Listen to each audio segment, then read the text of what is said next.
Hello दोस्तों, स्वागत है आपका उत्तराखंड नोट्स में।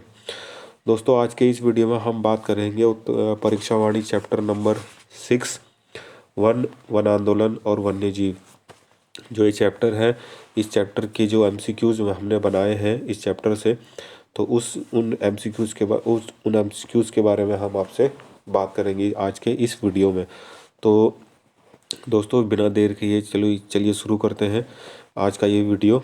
और इस चैप्टर से के शायद दो वीडियो आएंगे जिसमें पूरा का पूरा चैप्टर कवर हो जाएगा।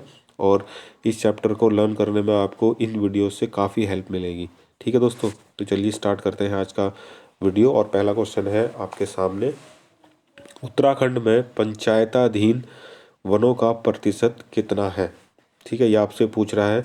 मैं आपको एक चीज़ बता दूं कि जो उत्तराखंड में जो वन है, पूरा वन है, वो 4 तरीके से उसको बांटा गया है, जिसमें वन विभाग है, राजस्व विभाग है, और पंचायत है, और कुछ वन निजी या जो है संस्थाओं के अंडर है।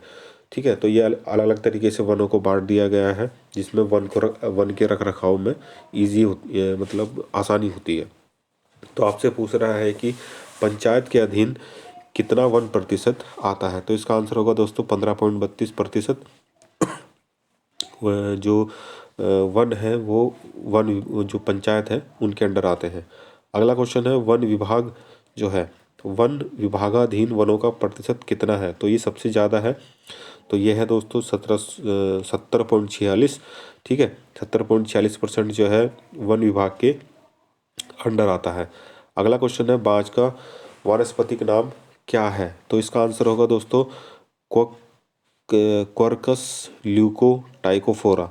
ठीक है, ये आपको बिल्कुल याद रखना है, क्योंकि उत्तराखंड का बाज का जो वृक्ष है वो एक इम्पोर्टेंट वृक्ष है उत्तराखंड के जंगलों में, और इससे काफ़ी जो है काम लिया जाता है। ये काफ़ी जगह इस्तेमाल आता है, जैसे ये ईंधन के रूप में, फर्नीचर के रूप में, और पशुओं के चारे के रूप में, और मिट्टी को रोके रखने के रूप में के लिए ये पेड़ बहुत इम्पोर्टेंट है। तो हम ये कह सकते हैं कि जो बांज का जो वृक्ष है, ठीक है, वो उत्तराखंड के जंगलों का एक महत्वपूर्ण वृक्ष है। ठीक है, तो इसका वानस्पतिक नाम जो है आपका जो याद होना चाहिए, क्वर्कस ल्यूकोटाइकोफोरा। ठीक है दोस्तों, अगला क्वेश्चन है, कागज प्राप्त किया जाता है, कागज किस वृक्ष से प्राप्त किया जाता है, ये आपसे पूछ रहा है। तो कागज जो है भोजपत्र से प्राप्त किया जाता है। ठीक है, वैसे तो कागज बांस से भी प्राप्त किया जाता है, लेकिन उत्तराखंड के सापेक्ष ये पूछ रहा है, तो उत्तराखंड में भोजपत्र काफ़ी ज़्यादा होता है, तो इस वजह से इसका आंसर होगा भोजपत्र। अगला क्वेश्चन है आपके सामने, कत्था प्राप्त किया जाता है। तो कत्था जो दोस्तों प्राप्त किया जाता है खैर के पौधे से, और इसका जो मैक्सिमम जो उद्योग है वो ये हल्द्वानी की तरफ है। ठीक है, तो कत्था जो प्राप्त किया जाता है वो प्राप्त किया जाता है खैर से। अगला क्वेश्चन है, किस ग्रंथ में उत्तराखंड को औषधम भूमि नाम कहा गया है। तो ये कहा गया है दोस्तों जो है हिमवंत में कहा गया है उत्तराखंड को औषधम भूमि नाम। और एक चरक संहिता है, जो चरक संहिता है वो भी चिकित्सा से संबंधित है, उसमें उत्तराखंड को वानस्पतिक बगीचा बोला गया है। ठीक है, अगला क्वेश्चन देखेंगे। क्वेश्चन नंबर है आपका 7, टेक्साल नामक दवाई जो होती है, जो कैंसर के इलाज में इस्तेमाल की जाती है, वो किस वृक्ष से प्राप्त की जाती है। और ये जो क्वेश्चन है ना दोस्तों, अभी सचिवालय गार्ड शायद, हाँ, उसमें ये क्वेश्चन पूछा जा चुका है। तो इसका आंसर है धुनेर।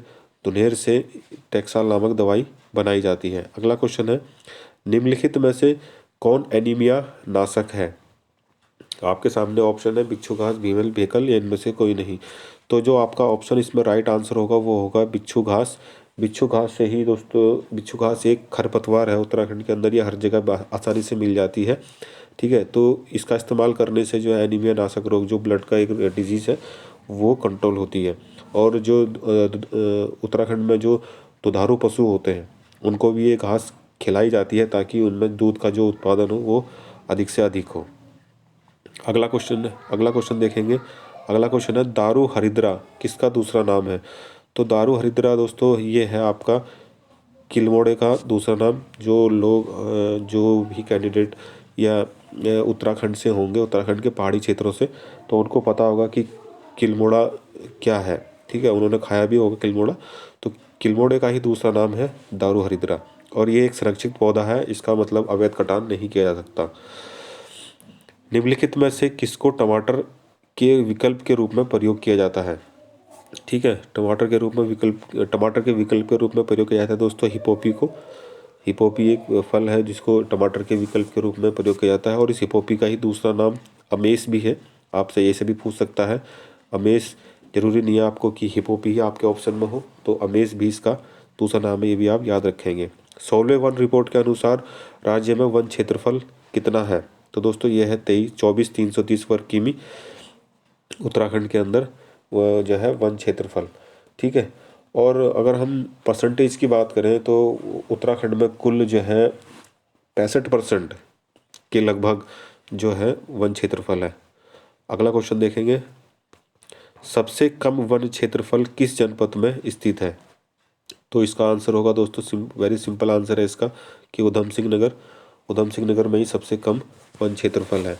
अगला क्वेश्चन देखेंगे, तो अगला क्वेश्चन है दोस्तों, सबसे अधिक वन क्षेत्रफल किस जनपद में है?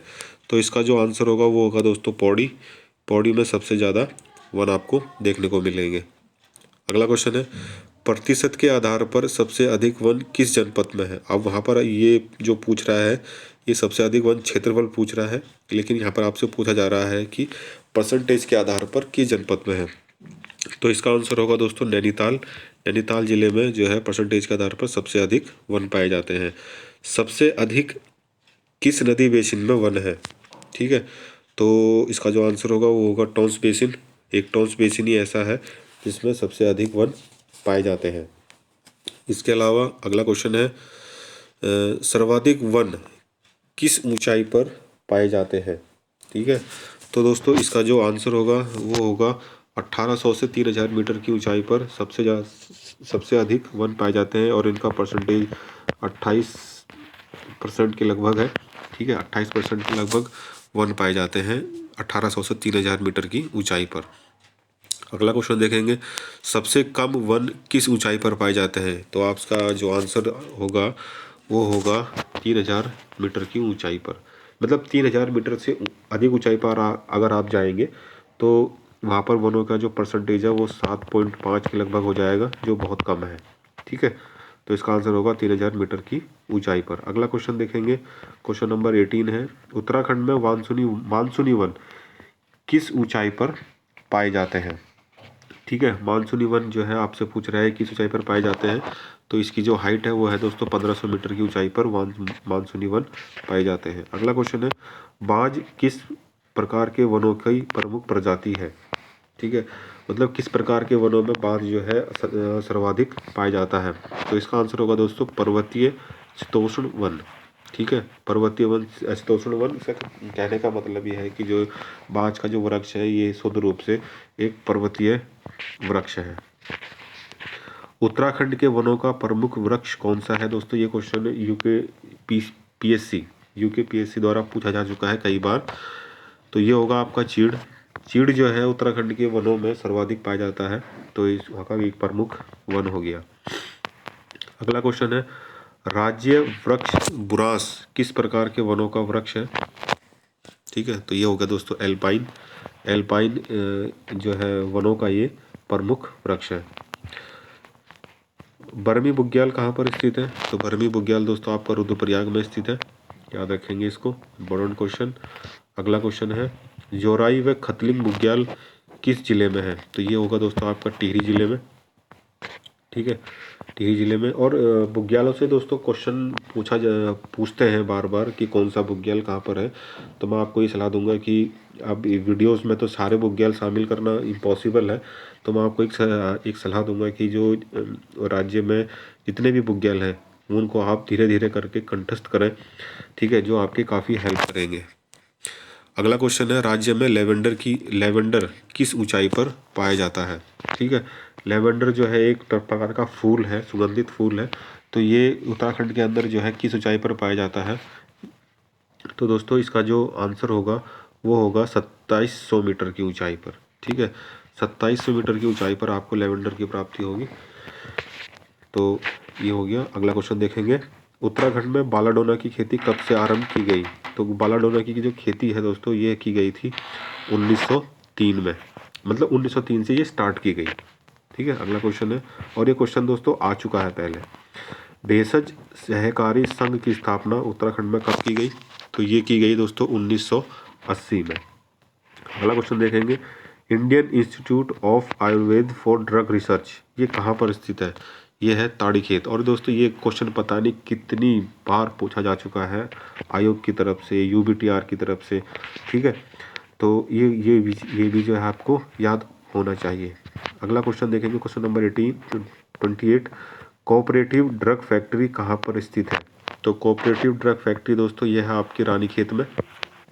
ठीक है, रानीखेत में ये स्थित है। इसके अलावा एक और है जो है वो है इंडियन मेडिसिन फार्मास्यूटिकल लिमिटेड। ठीक है, इंडियन मेडिसिन फार्मास्यूटिकल लिमिटेड वो है मोहान अल्मोड़ा में। ठीक है, और एक है कोऑपरेटिव ड्रग फैक्ट्री, ये तो आपसे खैर आपके सामने है। एक है इंडियन ड्रग एम फार्मास्यूटिकल लिमिटेड, तो वो है आपका ऋषिकेश में, जो वर्तमान में बंद है। अगला क्वेश्चन देखेंगे, उच्च स्तरीय पौध संस्थान कहाँ पर स्थित है? तो उच्च स्तरीय पौध संस्थान दोस्तों श्रीनगर में स्थित है।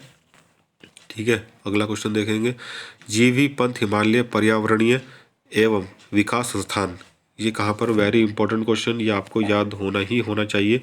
तो दोस्तों ये जो क्वेश्चन है, ये जो क्वेश्चन है इसका जो आंसर है वो है कटारमल। ठीक है, कटारमल कोसी, और ये पड़ता है कटारमल कोसी आपका अल्मोड़ा डिस्ट्रिक्ट में। अगला क्वेश्चन देखेंगे, राज्य में औषधीय संग्रहण किस अधिनियम के तहत किया जाता है? तो इसका आंसर जो होगा दोस्तों, ये आपको मैं सीधा बता दूं, ये आंसर होगा इसका वन प्रबंधन अधिनियम 1982 के अंतर्गत राज्य में जो औषधीय संग्रहण है वो किया जाता है। इसके अलावा अगला क्वेश्चन है, केंद्रीय वानिकी परिषद की स्थापना कब की गई थी? तो केंद्रीय वानिकी परिषद की स्थापना की गई थी दोस्तों 1948 में। ठीक है, अगला क्वेश्चन, और ये क्वेश्चन दोस्तों पूछा जा चुका है, केंद्रीय वानिकी परिषद की स्थापना कब हुई थी? ठीक, अगला क्वेश्चन है क्वेश्चन नंबर 33, वन महोत्सव की शुरुआत कब से हुई थी? तो वन महोत्सव की शुरुआत दोस्तों 1950। ठीक है, वन महोत्सव की जो शुरुआत है 1950 से स्टार्ट हुई थी।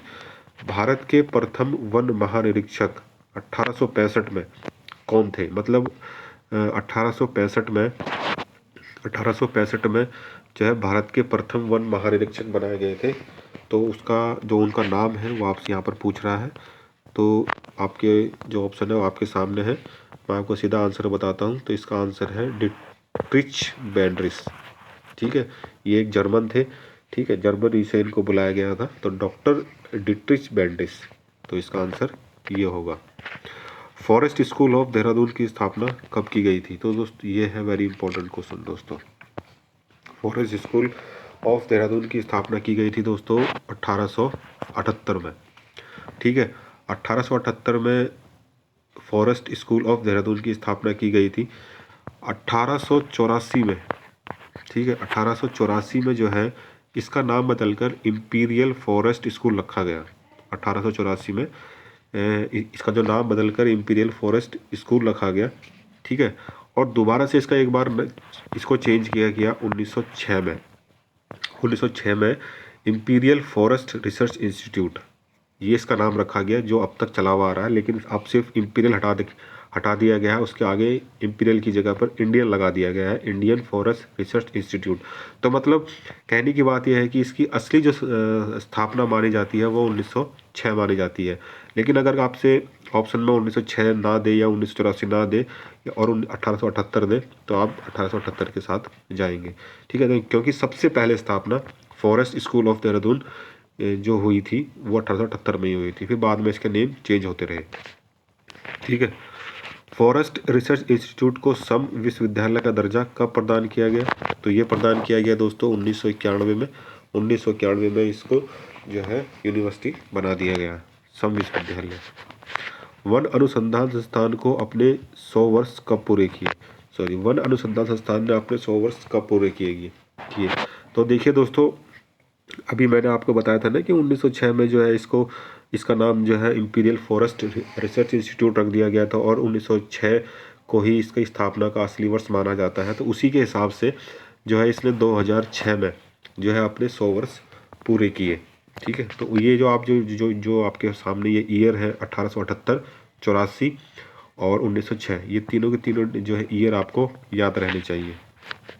अगला क्वेश्चन देखेंगे, क्वेश्चन नंबर 38। बस ये 3 क्वेश्चन बचे हैं लास्ट के। औषधीय एवं सुगंधित पौध संस्थान कहाँ पर स्थित है? औषधीय एवं सुगंधित पौध संस्थान कहाँ पर स्थित है? तो दोस्तों ये स्थित है आपका पंतनगर में। ठीक है, पंतनगर में ये स्थित है, ये आप याद रखेंगे। अगला क्वेश्चन है, जड़ी बूटी के संग्रहण के लिए सहकारिता विभाग की स्थापना कब की गई थी? सहकारिता विभाग की स्थापना कब की गई थी यूपी गवर्नमेंट द्वारा?